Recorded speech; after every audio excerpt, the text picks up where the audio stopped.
you doing? Thanks so much for being here. I'm instructor Dwayne Jenkins. In today's video lesson, we are going to be looking at our sus chords. Had a student ask me what that means, what it means suspended, what does that mean? And so I thought, well, let's make a video and show everybody in case some of you people out there don't know what it means. It means suspended. That's what sus stands for, suspended. So let's check it out. Audio Jungle.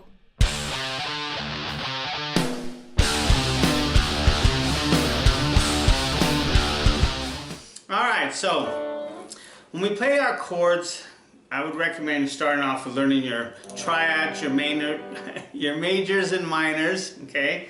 Your major like A major, C major, G major, D major. Okay, so those are your foundation chords, your triads, 3-note chords, majors.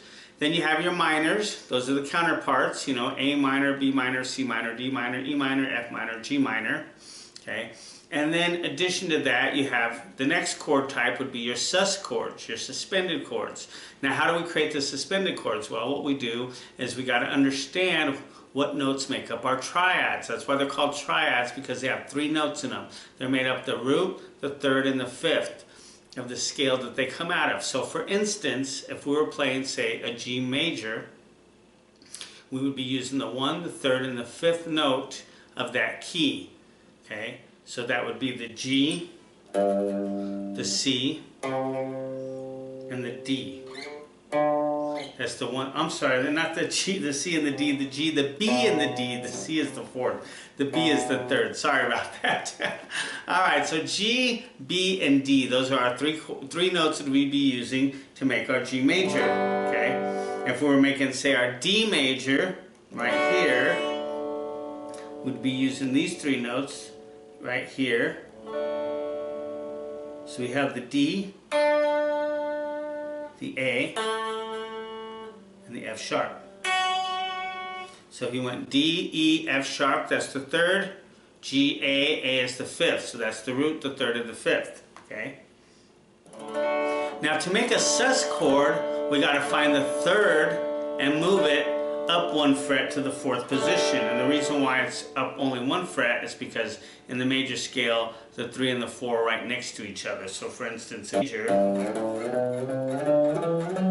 and you can tell it's G major because it has that do, re, mi sound. Do, re, mi, fa, sol, la, ti, do. So it goes from G to G. So if we were to go 1, 2, 3, 4, 3 and 4 right next to each other. So if we have the 3rd, say in this D chord, for instance, right here, that's the F sharp, we're going to move that to the G. Now we have a D sus 4. So whenever you take the 3rd and you move it up a fret, it becomes a sus 4. If you move it back by 2 frets, it becomes a sus 2. And the reason why it's 2 frets is because that's a whole step back. So 1, 2, 3, 4.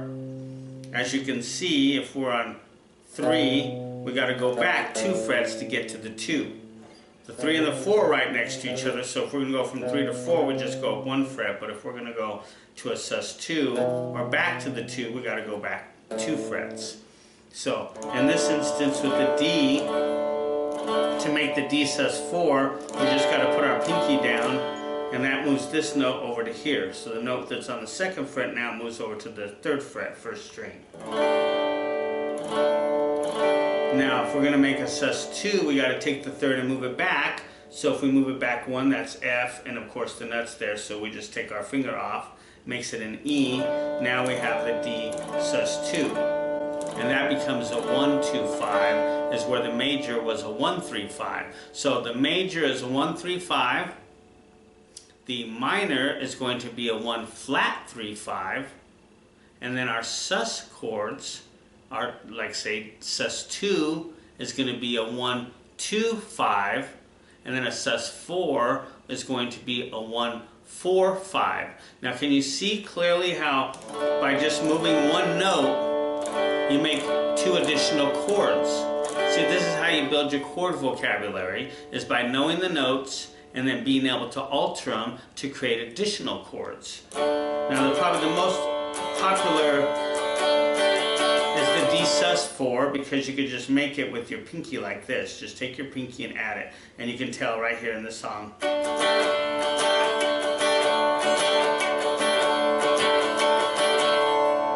you can tell right there we're playing a D, D sus4, D, D sus4. Now if we want to play a D sus2, we just got to take our second finger off. And you can clearly hear how we got two different sounds there, two different chords, the D major, the D sus2, D major, D sus2. So now we've got three different chords, the D major, the D sus2, and the D sus4. And if we want to add the minor, then that means we take the third and just bring it back by one fret, flatten it, and now we have our D minor chord. So see how we have actually four different chords right in that general area. Here's our A major right here. Okay, these three notes on the fourth, third, and second string of the second fret.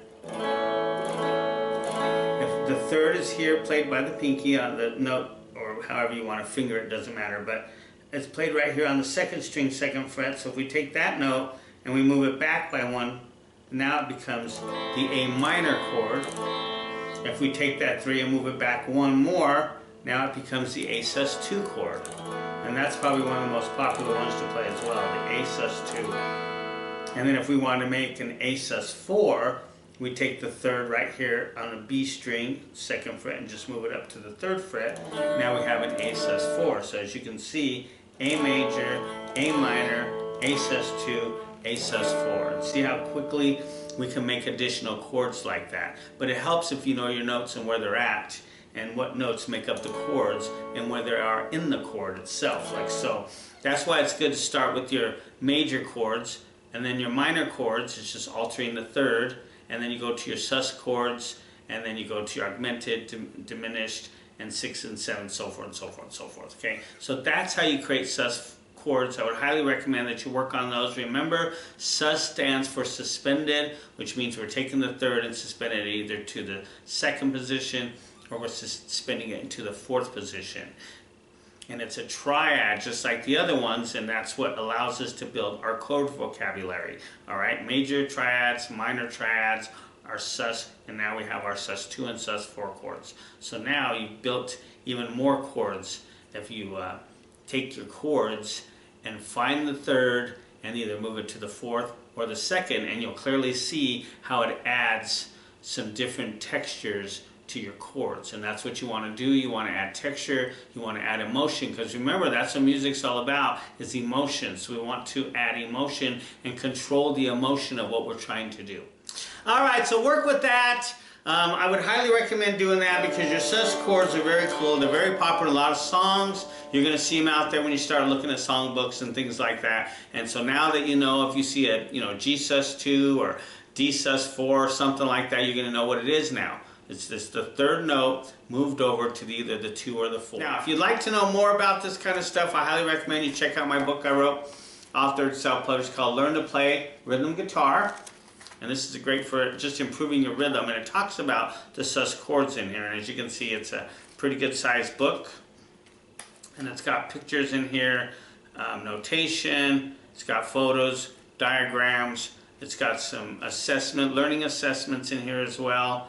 A lot of great stuff in here to help you improve your rhythm. So start off with getting started, guitar anatomy, your posture for holding guitar, hand positioning, tuning up. You get into your natural chords, your guitar chords, your E minor and A major, A minor, C major, which these are the ones that are probably the most popular to play in songs. It's one of the reasons why I teach them in this. I also teach about bar chords, and some basic music theory, notes on the fretboard. Chord embellishments are very, very important for playing rhythm, because that allows you to extend your chord vocabulary. Give you some additional lessons on switching chords easier, mutant strings, finger dexterity, and all kinds of stuff, exercises. And it's all in a very simple step-by-step method.